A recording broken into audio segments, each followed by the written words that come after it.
Manjula life ஸ்டைலுங்க.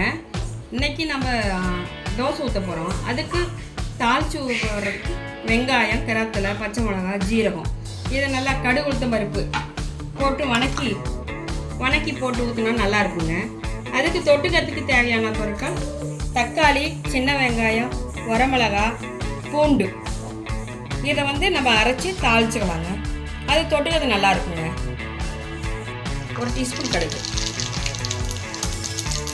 ஒரு teaspoon கடலைப்பருப்பு அடுப்பு போய் சிம்மில் வச்சுக்கலாங்க.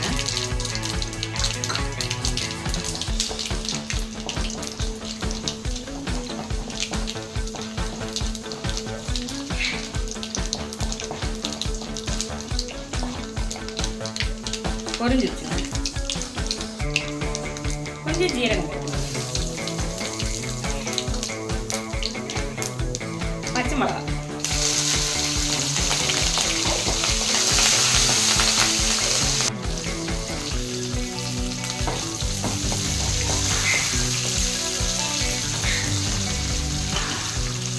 பெரிய வெங்காயம், ஒரு 2 வெங்காயங்க,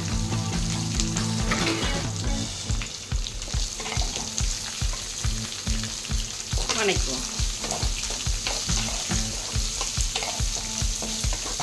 தாளிச்சு கொட்டி தோசை ஊற்றி பாருங்கள், நல்லாயிருக்கும். இதில் நீங்கள் பணியாரமும் ஊற்றலாம், தோசையும் ஊற்றலாம், நல்லாயிருக்கும். சட்னி கூட தேவையில்லைங்க, இப்படியே செஞ்சு சாப்பிட்லாம். ஏன்னா வெங்காயம் எல்லாம் இருக்குல்ல, சட்னி கூட தேவையில்லை. வணங்கிருச்சுங்க. எடுத்து மாவில் போட்டுக்குவோம், கலந்துக்கலாம். இப்படியே தோசை ஊற்றிக்கலாம், பணியாரம் ஊற்றிக்கலாம், நல்லா இருக்குங்க.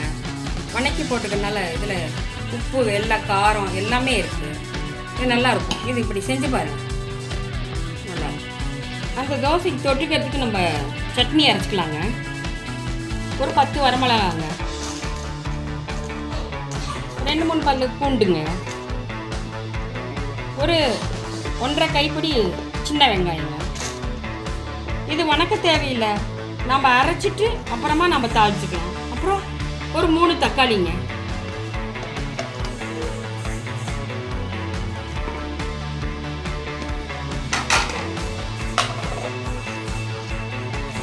தேவையான அளவு உப்புங்க.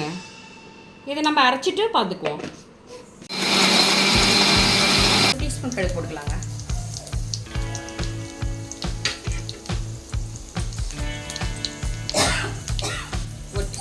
கடலைப்பருப்பு,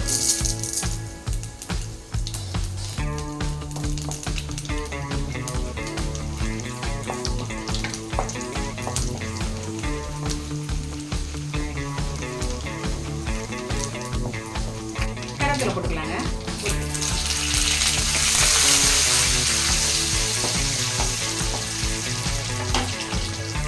அரைச்சி வச்சுட்டு எடுத்து கொட்டிடணும்.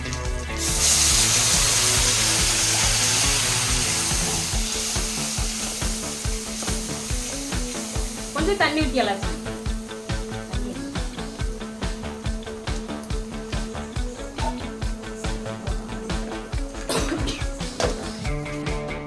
நல்லா கொதிச்சு உப்பு எல்லாமே சேர்த்துட்டோம். கொஞ்சம் கொதிச்சு வரும்.